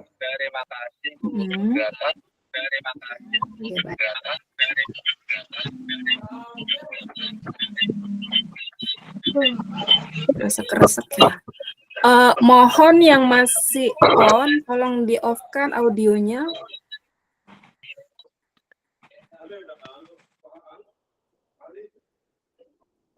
Baik, Moderator, sudah jelas suara saya? Iya, sudah. Silakan Baik. Pak. Assalamualaikum warahmatullahi wabarakatuh. Selamat malam, Om Swastiastu, salam namo buddhaya. Salam kebajikan untuk kita semua, Rahayu. Salam sejahtera untuk kita semua, Bapak Ibu.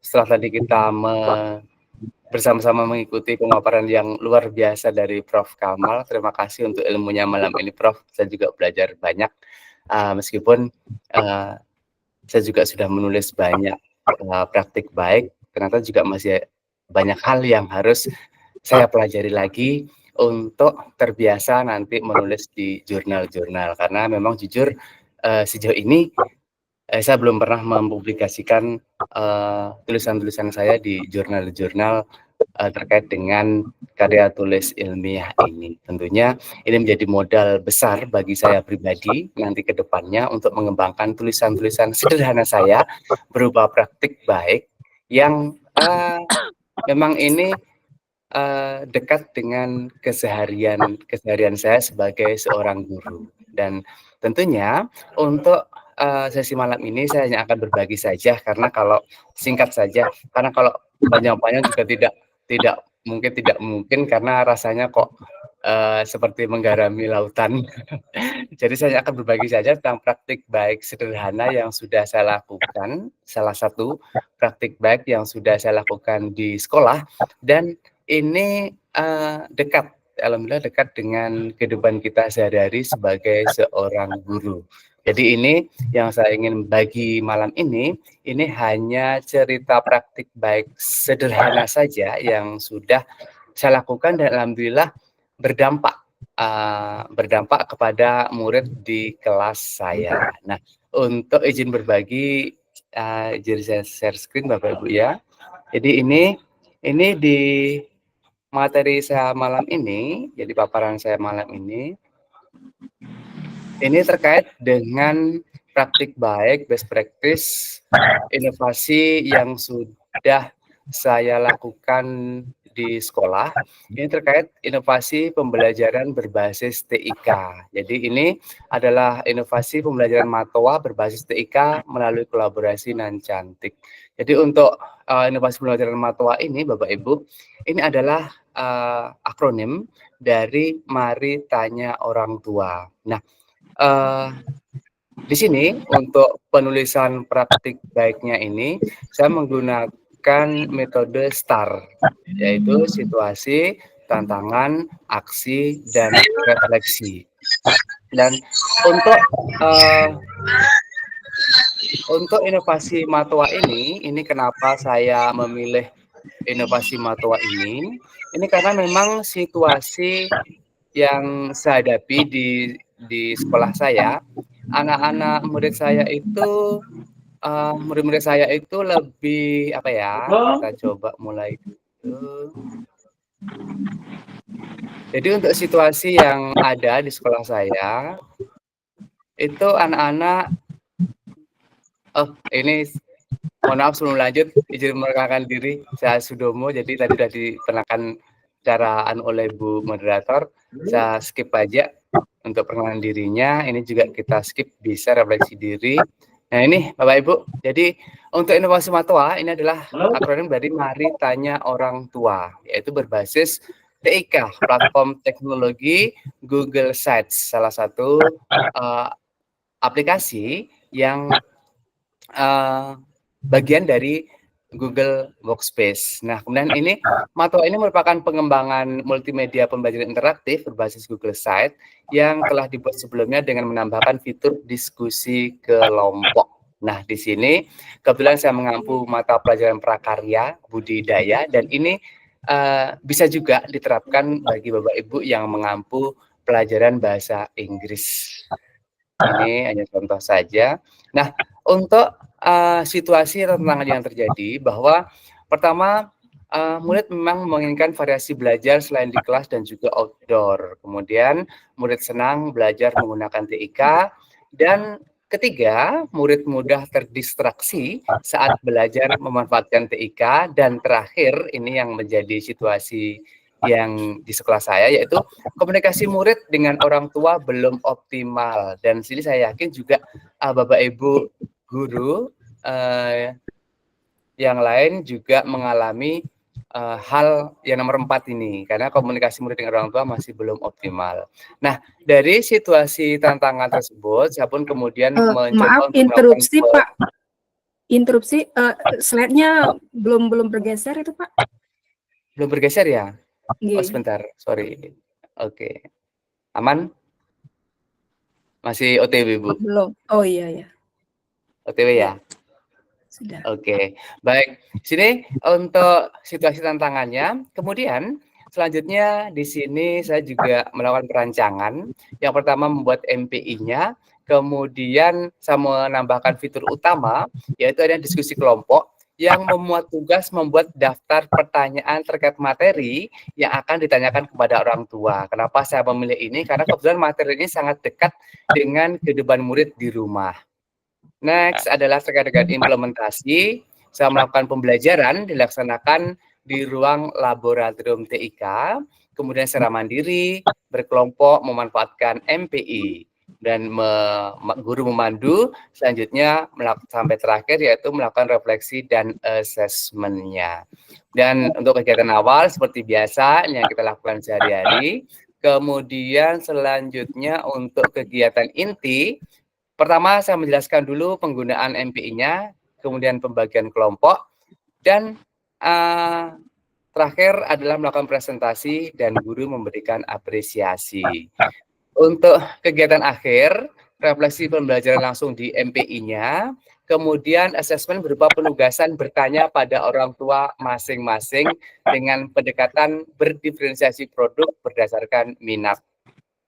Dan ini adalah slide-nya hilang lagi. Mohon maaf Bu Mat, karena kebetulan baterai saya ini sudah lemah. Oh iya. Okay. Jadi baterai sudah lemah, mohon maaf. Mungkin bisa bantu slide show-nya mungkin Pak Aji. Saya pindah ke anaknya. Oke, sebentar saya bantu Pak Domo. Saya pindah ke Tarikan HP dulu, karena casnya kebetulan. Casnya agak-agak tidak bawa casnya kebetulan. Saya pindah ke HP dulu.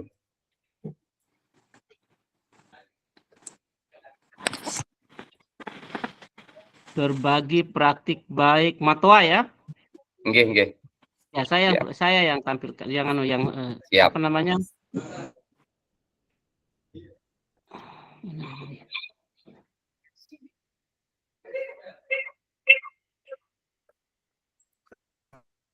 Oke, sudah kelihatan? Sudah saya tutup dulu. Sudah kelihatan ya, Pak Domo ya? Insya Allah. Tapi di tengah dia sebentar, sampai di mana tadi? Sebentar, ini yang tutup dulu.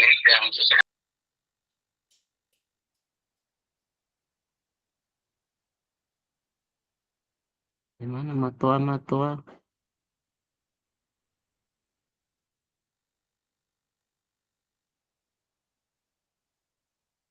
Sebentar, masih kecampur sama ini.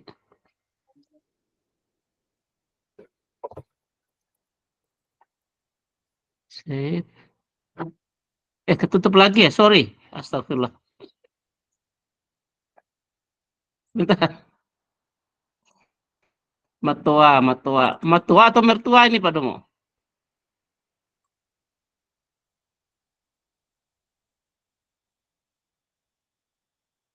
Matwa.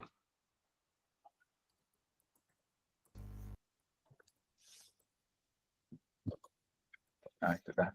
Sudah ya? Ya. Halo Pak Domo? Sudah tampil. Tinggal dibesarin aja. Pak Domonya udah mati baterainya kayaknya. Oh, dia PDF ya?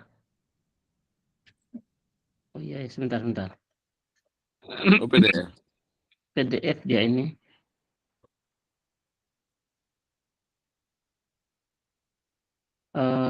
Di sini dia. Oke. Ya, sampai slide keberapa tadi, Pak Domo? Itu udah. Yang terus ke bawah. Terus Bapak, masih lanjut sampai bawah, terus bawah. Sampai kegiatan akhir. Oke, terus perancangan sudah, aman, terus implementasi sudah, inti akhir ya, nggih. Oke, Bapak Ibu, kemudian yang saya lakukan untuk inovasi ini memang masih bentuknya adalah cerita praktik baik.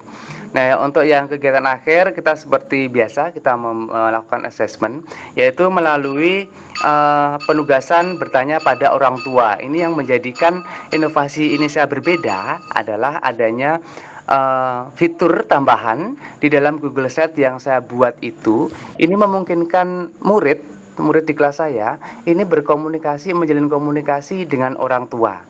Meskipun hanya berupa diskusi terkait dengan jawaban-jawaban yang sederhana, karena kebetulan untuk materi saya ini dekat dengan kehidupan sehari-hari murid, jadi tidak ada masalah rasanya bagi orang tua untuk menjawabnya, karena kebetulan untuk saya mengampu prakarya budidaya dan sedang berada pada topik budidaya tanaman sayuran. Jadi saya rasa untuk pertanyaan-pertanyaan yang mereka tanyakan itu bisa dijawab dengan baik oleh orang tua mereka di rumah, apapun latar belakang sosial ekonomi orang tua masing-masing. Saya rasa pertanyaan-pertanyaan yang mereka buat itu akan mudah dipahami dan bisa dijawab oleh orang tua masing-masing. Ini terkait dengan inovasi Matoa ini. Nah, terkait dengan refleksi dampaknya yang saya lihat, jadi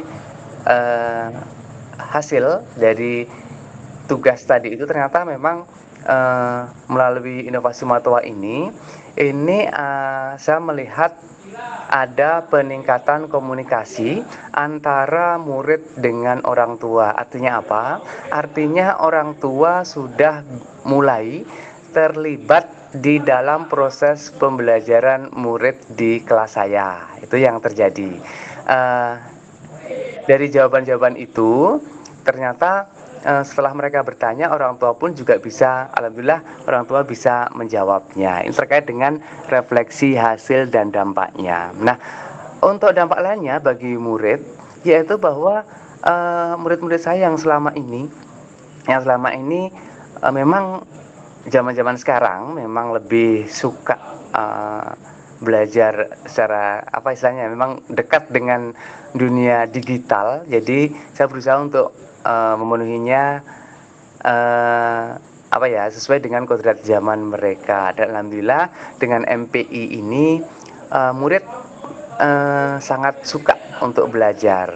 Nah, di dalam MPI ini kebetulan banyak sekali materi yang sudah saya masukkan di sana, baik itu berupa teks ataupun yang berupa video. Artinya apa? Artinya di dalam satu tempat itu saja, dalam satu tempat itu mereka bisa memilih sesuai dengan minat belajarnya, mana yang ingin dipelajari. Apakah mereka suka membaca? Mereka bisa langsung memilih yang teks. Kemudian mereka yang suka nonton video, misalnya belajar dengan video, mereka bisa juga langsung mengeklik video yang ada di MPI yang sudah saya buat. Nah, ternyata untuk dampaknya saat kita menggunakan MPI itu murid tidak lagi terdistrak untuk membuka laman-laman yang lain, karena biasanya selama ini untuk anak-anak kalau diajak ke lab komputer itu biasanya kalau kita tidak mengawasinya secara serius, itu anak-anak ada yang suka buka TikTok, ada yang tiba-tiba membuka YouTube dan sebagainya. Nah, dengan adanya MPI ini, alhamdulillah dampaknya anak-anak lebih fokus pada materi pelajaran yang kita ajarkan. Itu mungkin terkait dengan refleksi hasil dan dampaknya, Pak Haji, mungkin bisa lanjut Pak Haji. Untuk videonya bisa di skip saja. Video bisa di skip. Ini adalah terakhir adalah tips dari saya, bahwa intinya bahwa untuk membuat MPI ini tentunya kita harus menyesuaikan dengan ekosistem sekolah kita. Nah, ekosistem sekolah ini juga terkait dengan kondisi dan potensi yang dimiliki oleh masing-masing sekolah pastinya. Nah, untuk yang lainnya bahwa ini MPI ini juga dapat diterapkan pada semua mata pelajaran, tentunya dengan memilih materi-materi yang dekat dengan keseharian anak, keseharian murid, atau yang cari-cari materi-materi yang kontekstual, yang dekat dengan kehidupan mereka sehari-hari. Dan kemudian yang berikutnya adalah memastikan murid menyukai inovasi. Nah, kita dari mana kita tahunya? Untuk mengetahuinya, kita melakukan refleksi pada akhir pembelajaran terkait dengan seberapa suka sih mereka dengan inovasi MPI yang kita lakukan dalam proses pembelajaran ini. Itu salah satu tips dari saya untuk menyusun praktik baik inovasi Matoa ini. Mungkin singkat itu saja Pak Haji dan Bapak Ibu guru yang lain, Pak Prof, Pak Dokter, Bapak Ibu guru yang masih alhamdulillah masih semangat untuk kita sama-sama belajar. Terima kasih untuk kesempatan saya berbagi praktik baik sederhana di sekolah saya. Sekian, saya akhiri, semoga bermanfaat dan berkah untuk kita semua. Terima kasih.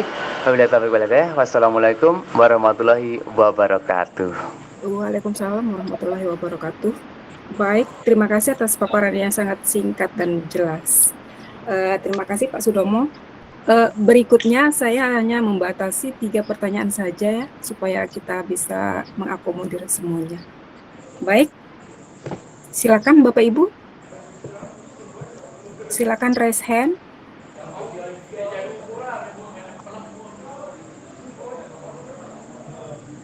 Halo, Bapak Ibu. Jelas, sudah jelas.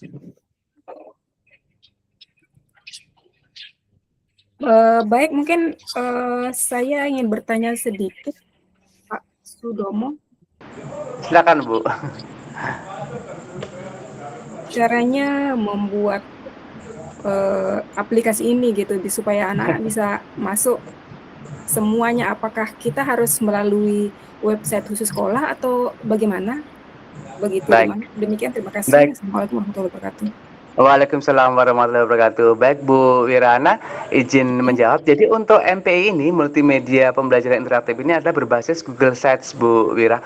Jadi kita memanfaatkan aplikasi yang ada di Google Workspace, salah satu aplikasi yang ada di Google Workspace yaitu Google Sites, dan itu ada di akun Belajar ID kita juga ada, di akun Gmail kita biasa juga. Tapi nanti pada akhirnya setelah kita mempublish Google MPI kita ini, nanti itu sifatnya akan terbuka. Jadi siapa saja akan bisa mengaksesnya. Artinya apa? Artinya untuk MPI yang sudah kita publish ini, anak-anak pun selama punya jaringan internet juga bisa mengaksesnya. Tidak hanya di lab komputer sekolah, tapi mereka juga bisa mengaksesnya, yaitu di HP mereka masing-masing di rumah, selama ada jaringan internet. Begitu Bu Wira.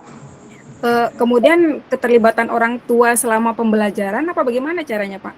Kalau untuk melibatkan keterlibatan orang tua, ini karena memang penugasannya, ini saya menggunakan Google Form yang langsung saya sematkan di MPI tersebut. Nah, nanti di Google Form itu anak-anak ini mereka menulis pertanyaan terkait dengan materi yang mereka belum pahami. Pertanyaannya ditujukan kepada siapa? Pertanyaannya ditujukan kepada orang tua. Nah, untuk jawaban dari orang tua itu, karena penugasan di rumah, jadi nanti untuk jawaban dari orang tua itu, murid bebas untuk memilih mau jawaban orang tuanya itu dalam bentuk digital atau mereka menuliskan secara manual, itu juga tergantung dari minat mereka. Begitu Bu Wira. Jadi keterlibatan orang tua dalam proses pembelajaran ya dalam penugasan tadi itu, dalam asesmennya. Oke, terima kasih Pak Sudomo. Baik, Ibu Ana Ferawati sudah raise hand, silakan.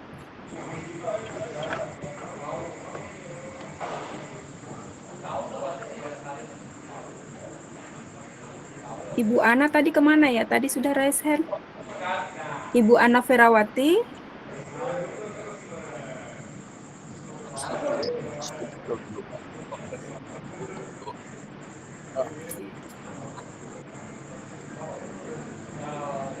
Pak Ketua, sepertinya mungkin kita harus susun program untuk minta ini Pak Sudomo mungkin ke depan untuk program kita, Pak.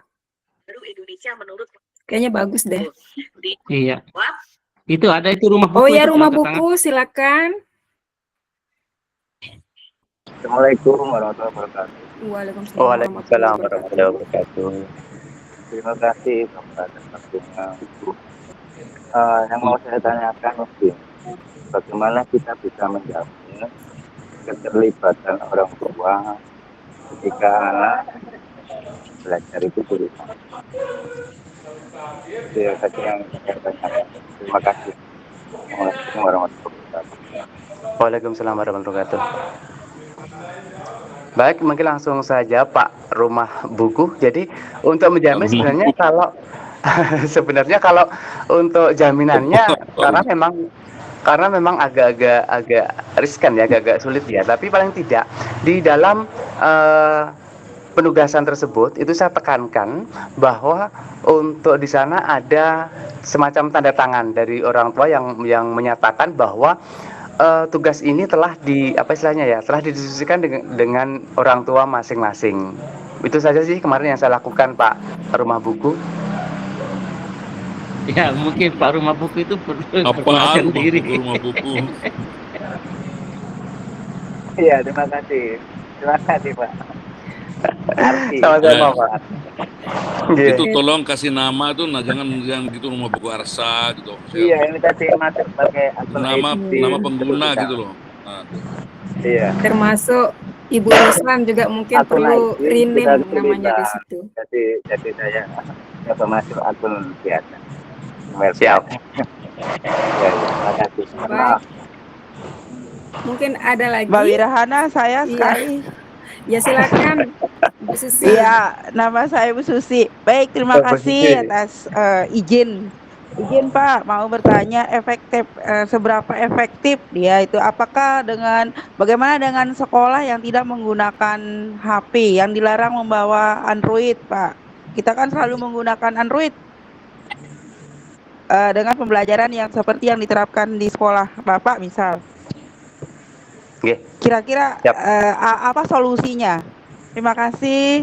Assalamualaikum warahmatullahi wabarakatuh. Waalaikumsalam warahmatullahi wabarakatuh. Baik Bu Susi, jadi untuk yang di sekolah saya pun juga HP kan memang tidak ada karena kebetulan ada lab TIK yang bisa kita manfaatkan untuk proses pembelajaran. Itu yang pertama. Nah, untuk kemudian yang kedua, untuk formatnya sendiri, melibatkan orang tua dalam proses pembelajaran ini sebenarnya kan juga hanya Google Form kan yang bisa kita cetak, bisa kita dalam bentuk print out, mereka bikin pertanyaan, nanti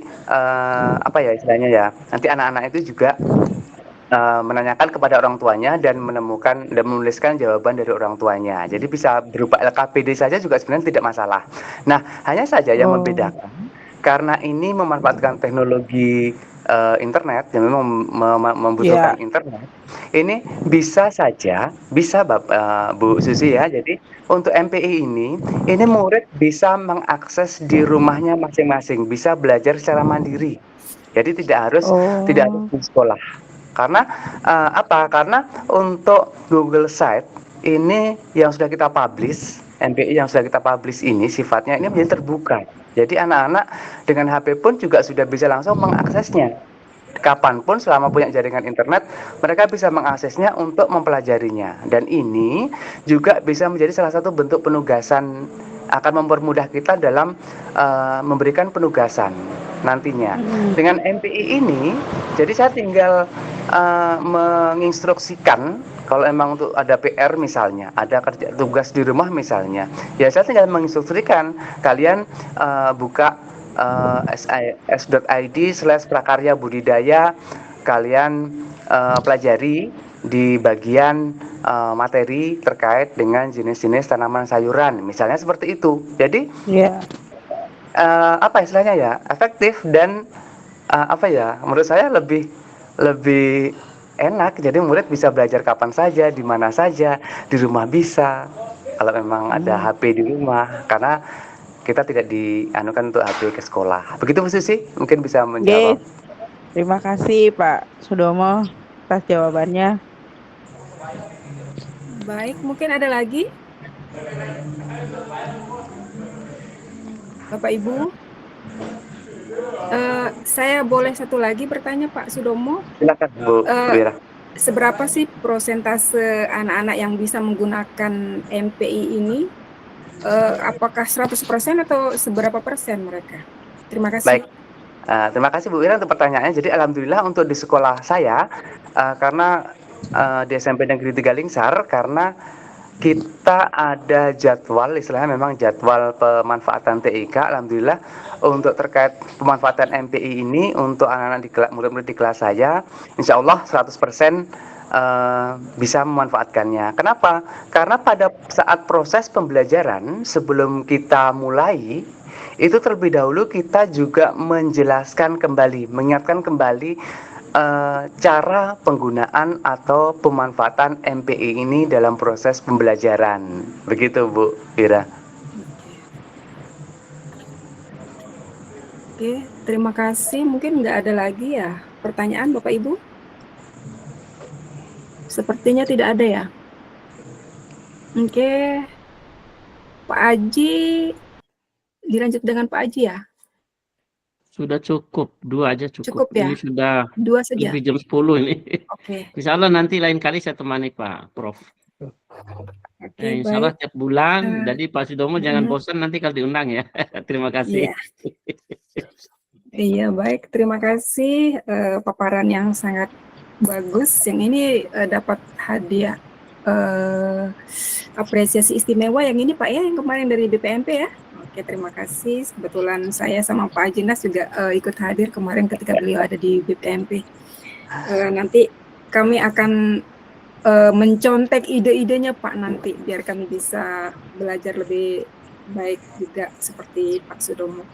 Mungkin itu saja Pak ya. Ada lagi mungkin ada tambahan dari Pak Ajinas? Itu ada yang angkat tangan tuh Pak Adrianus tuh. Mana? Oh, Pak Adrianus, silakan Pak Adrianus. Pak Adrianus.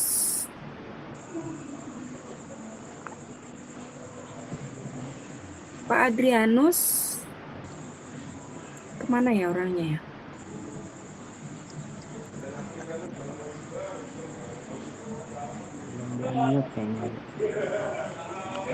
Izin menambahkan Bu Wira? Iya, silakan Pak. Baik, sedikit Bapak Ibu bahwa sebenarnya untuk praktik-praktik baik ini saya yakin Bapak Ibu yang hadir di room ini pasti memiliki praktik baik yang luar biasa di kelasnya masing-masing. Hanya saja kelemahan kita sebagai guru memang kita jarang untuk menuliskan praktik baik tersebut. Padahal menurut saya untuk praktik baik yang kita lakukan ini, yang kita lakukan di kelas ini akan menjadi dasar yang bagus, dasar yang kuat, fondasi yang kuat bagi kita untuk bisa menuliskannya ke dalam nanti mengubahnya menjadi artikel yang bisa kita terbitkan di jurnal. Karena apa? Karena praktik baik ini menurut saya ini bisa menjadi dasar nanti pada kita pembuatan penelitian tindakan kelas. Itu akan bisa kita kembangkan menjadi class action research yang nantinya itu akan bisa kita tulis dan bisa kita tentunya bisa kita terbitkan juga di jurnal-jurnal. Begitu, mungkin tambahan saja Bu Wira. Iya, terima kasih. Di sini ada di chat room Pak, idenya Pak Sudomo boleh di-share kah? Nanti mungkin silakan. Ya. Oke, nanti kita minta di-share ya. Siap. Oke, itu saja Pak Ketua. Pak Janas ya? Oke, terima kasih. Mbak Wirhana mungkin perlu diberikan kesempatan kepada dua narasumber kita untuk memberikan close statement atau apa gitu kan. Oh iya. Close statement itu paling berkesan loh. Iya betul. Ya. Silakan kita mulai dari Pak Prof dulu. Silakan Pak Prof. Terima kasih. Saya senang sekali mendengar paparan dari Pak Sudomo tadi menggunakan IT, kemudian banyak sekali konsep yang dipaparkan di sana, penggunaan IT, penggunaan siswa yang aktif, pelibatan orang tua, ada differentiated learning, ada pembelajaran dalam kelas, kemudian ada juga pembelajaran di luar kelas, dan itu semua sangat unik gitu.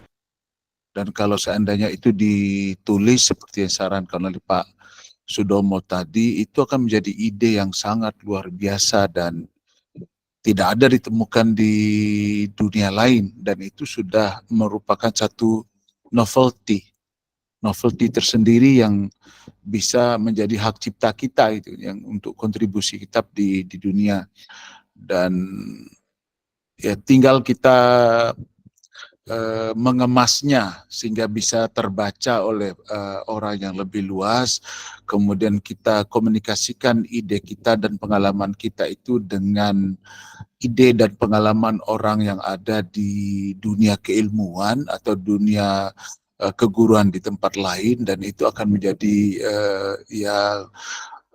karya kita lah gitu, yang lebih lagi diakui di dunia gitu. Jadi tinggal kita nulis, mau kita nulis untuk jurnal nasional, mau internasional, itu saya pikir internasional akan sangat luar biasa gitu.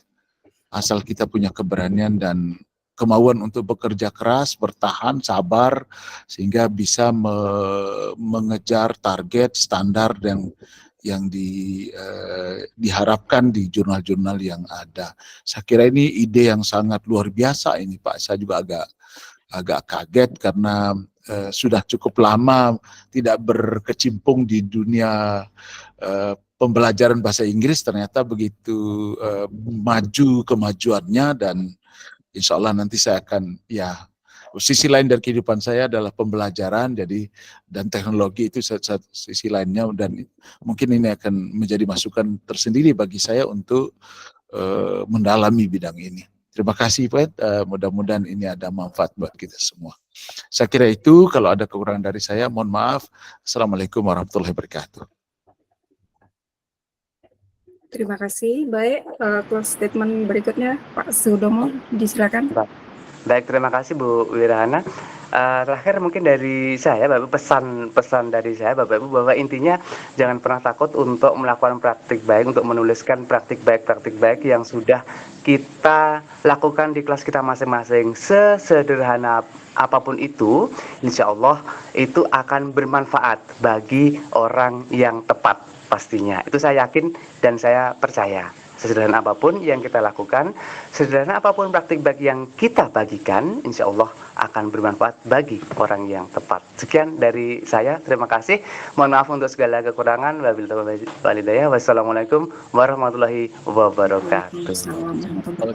Satu lagi close statement dari Pak Dokter, ini mungkin sangat bermanfaat juga.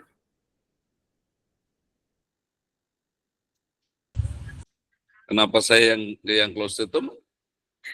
Ada biasanya ada hal-hal yang menarik dari Pak Dokter. Kalau saya aja, oke dah, baik. Baik. Assalamualaikum warahmatullahi wabarakatuh. Waalaikumsalam. Pertama-tama apresiasi yang luar biasa bagi kami, adik-adiknya Prof ini.